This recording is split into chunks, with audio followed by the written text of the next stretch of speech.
From Tom Hartman's Daily Take Substack. Chuck Schumer's quiet betrayal. The day the Democratic Party forgot who it serves. The American people begged their leaders to stand up to Trumpism. Instead, their Senate, quote, leader, end quote, sold them out. When courage becomes optional, democracy becomes impossible. Published November 11th, 2025. The following is a song inspired by this article.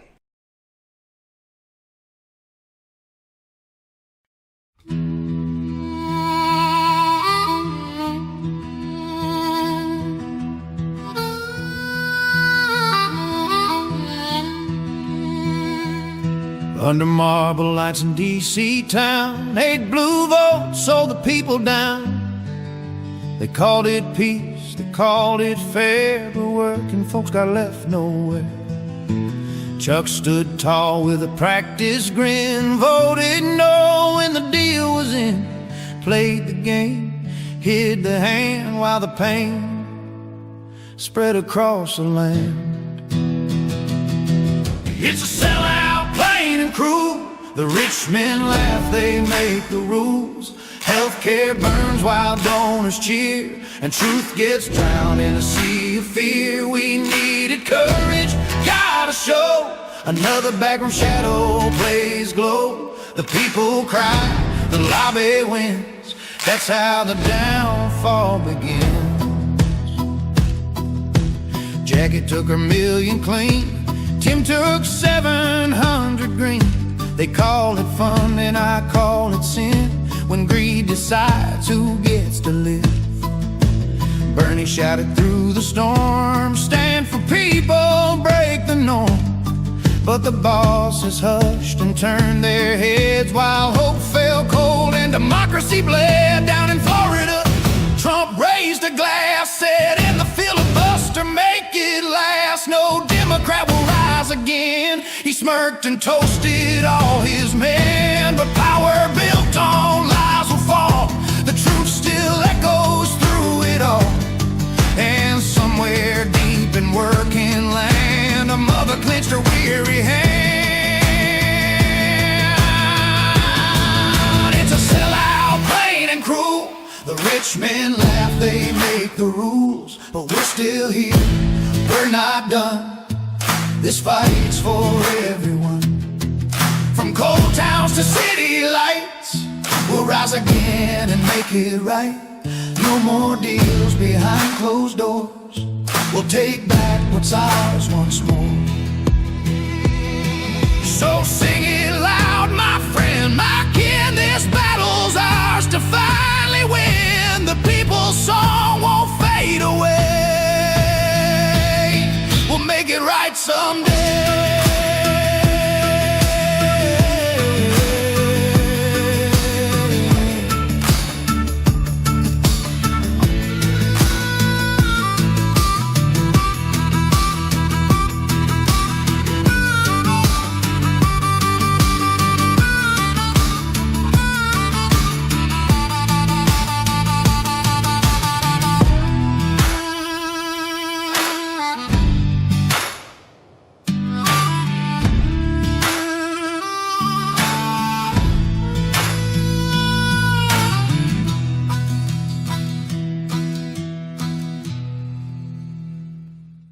What we witnessed this weekend in the United States Senate wasn't, quote, compromise, end quote. It was surrender. The kind of gutless, morally bankrupt capitulation that betrays American families and feeds the billionaires devouring our democracy. 8 senators who caucus with the Democrats joined Republicans to end the government shutdown, not in victory, not to secure health care for millions, but to hand Donald Trump and his morbidly rich cronies a gift-wrapped political win.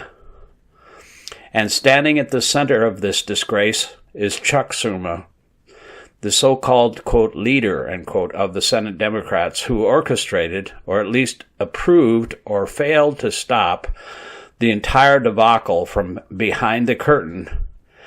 Then he had the gall to vote, quote, no, end quote, at the last minute to wash his hands of it. Let's be clear. This was Schumer's deal. He built it, he pushed it, and he enabled it. His fingerprints are all over this betrayal. And what did Democrats get in exchange for reopening the government? What did the American people get? Nothing. Not a penny restored to Medicaid, or the hit to Medicare will take in a year under Trump's big ugly bill. Not a rollback of Trump's rescissions that gutted essential agencies. Not even a meaningful vote to protect Affordable Care Act subsidies or food stamps. The so-called, quote, promise, end quote, of a vote in the Senate within 40 days is a joke, a political placebo meant to sedate the public while the insurance industry counts its profits. Senator Bernie Sanders was right to call Sunday evening's vote a, quote, very bad night, end quote. The deal explodes healthcare premiums for over 20 million Americans and paves the way for 15 million to lose coverage altogether. That lack of coverage, experts estimate, will cause 50,000 preventable deaths a year. These are real people and their children. Their deaths sacrificed at the altar of Trump's and the GOP's lust for wealth and power. And it wasn't just cowardice, it was also cash. The healthcare industry owns far too many Democrats, and this vote appears to prove it. The same corporations that profit from denying you care are stuffing the pockets of the very lawmakers who just, quote, compromised, end quote, your future. When Democrats vote with Republicans to gut health care, it's not bipartisanship. It's corruption, legalized and laundered through Citizens United and campaign finance loopholes created by 5 bought and paid for Republicans on the Supreme Court. Bribery is another name. Chuck Schumer has presided over this kind of rot for years, protecting incumbents who serve donors instead of voters, blowing up efforts to promote genuine progressives like Bernie in 2016, while building a machine that runs on Wall Street money and insurance and banking industry cash. He was so ineffective, he couldn't even stop Manchin and Sinema back in the day, even though he wields enormous power. Schumer's leadership, and generally the leadership of the DNC since the 1990s Clinton years, have turned the Democratic Party from the party of FDR into a cautious club managed by well-paid consultants who tremble at their own shadows while they fill their bank accounts with blood money. Meanwhile, on the other side of the aisle, Donald Trump is showing us exactly what real political power looks like, as well as what it fears. The simple reality is that Trump was about to break. He was freaking out. Before the 8 Democratic caucusing senators caved to the GOP, Trump was so frantic that he was demanding Senate Republicans end the filibuster altogether so he could, quote, ram through legislation that will make sure no Democrat ever gets elected again, end quote.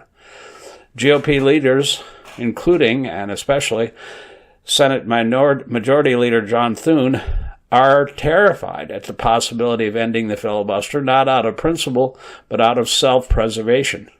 They know ending it would expose just how extreme and deranged the Republican agenda really is. As I've argued before, the filibuster has been a scam for a half-century, a tool that since the Reagan era both Republicans and corporate Democrats alike use every year to fool their base and donors into thinking their hands are tied. It obscures Republican radicalism, while similarly protecting the so-called, quote, moderate, end quote, Democrats who spit-shine the boots of their corporate masters. Trump believes killing the filibuster will increase his power.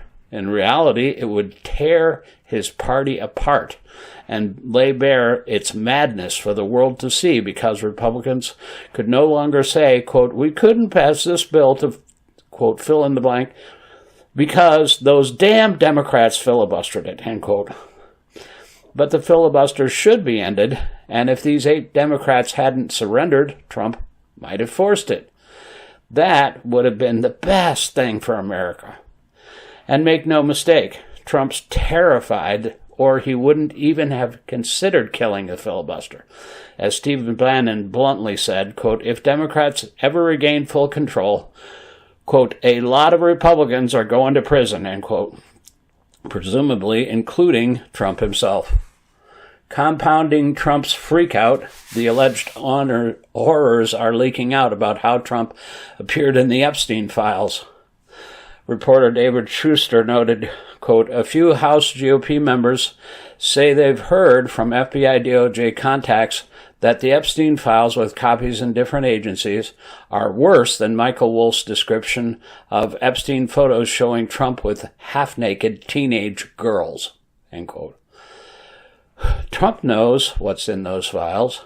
He partied with Epstein for a decade and is now throwing bennies at Ghislaine Maxwell to try to keep her quiet.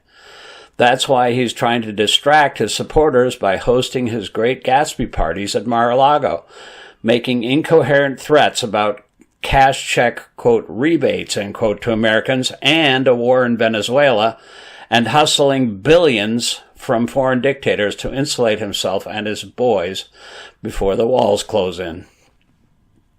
If Democrats are going to really confront Trump's authoritarianism and the corporate corruption that fuels it, which is absolutely necessary now to rescue and sustain American democracy, we need a Senate leader with a spine, not a strategist for surrender. Chuck Schumer's brand of 90s politics to triangulate, capitulate, and hope nobody notices has failed us for decades. He embodies the rot of the old guard, a generation of post-1992 Democrats who think fundraising prowess equals political courage. It doesn't. Times have changed, and we're now standing in the midst of a progressive populist era. Just look at the New York's mayoral race. Leadership means fighting for working families, not finessing deals for donors. It means standing up to Trumpism, not whispering in back rooms while pretending to resist. We need new leadership. America and Democrats deserve statesmen and women willing to call out corruption in their own ranks and reject the blood money of the lobbyists, and to stand unflinchingly for universal health care, living wages, and democracy itself. Americans are sick of being sold out. We're done watching our supposed champions cave while billionaires pop champagne. The fight for our democracy won't be won by appeasing bullies or bowing to donors. It'll be won when Democrats rediscover their courage and when Chuck Schumer finally steps aside to be replaced by a true fighter.